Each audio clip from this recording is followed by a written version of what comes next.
Hey guys, welcome back to KSVB channel. So ఈ వీడియోలో మనం చికెన్ ఫ్రై ఎలా చేయాలో చూద్దాం. సో దానికి మనకు ఫస్ట్ కావాల్సినది 4-5 పచ్చిమిరపకాయలు, ఒక రెబ్బ కరివేపాకు, 2 ఆనియన్స్, కొంచెం కొత్తిమీర, కొన్ని అల్లం వెల్లుల్లి తీసుకోవాలి. తర్వాత ఒక నిమ్మకాయ తీసుకోవాలి, సగం తీసుకుంటే చాలు.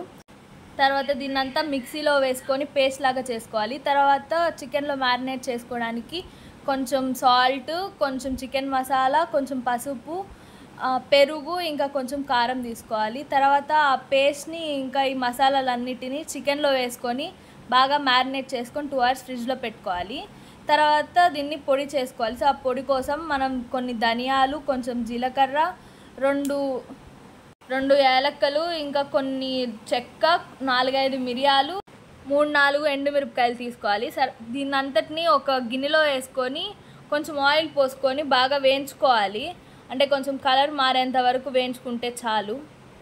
సో దీన్ని మనం తీసుకున్న వాటిని తీసుకొని బాగా వేయించి ఇలా ఆయిల్లో కలర్ చేంజ్ అయ్యేంత వరకు బాగా వేయించుకోవాలి.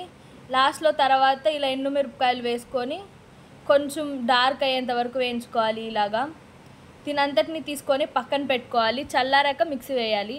సో అదే గిన్నెలో మనం తర్వాత కొంచెం ఆయిల్ వేసుకొని దాంట్లో మ్యారినేట్ చేసి పెట్టుకున్న చికెన్ వేసుకొని బాగా కలుపుకోవాలి. ఇలా బాగా కలుపుకొని ఆయిల్ అంతా సపరేట్ అయ్యేంత వరకు ఇలా చేసుకొని తర్వాత కొంచెంసేపు మూత పెట్టి సిమ్లో ఉడికించుకోవాలి. తర్వాత మనం ముందు ఆ పప్పు దినుసులన్నిటిని వేసుకొని బాగా మిక్సీ పట్టుకోవాలి.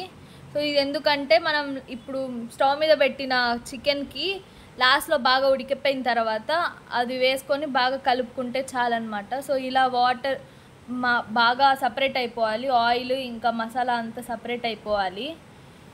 తర్వాత ఇలా అవుతుంది. తర్వాత లాస్ట్లో మనం ఆ పొడిని అంతా మనం మిక్సీ పట్టుకున్న పొడి అంతా దీంట్లో వేసి బాగా కలుపుకొని దించేసి ఒక గిన్నెలోకి ఇలా సర్వ్ చేసుకుంటే చాలు. సో ఇది మన chicken fry. Thanks for watching.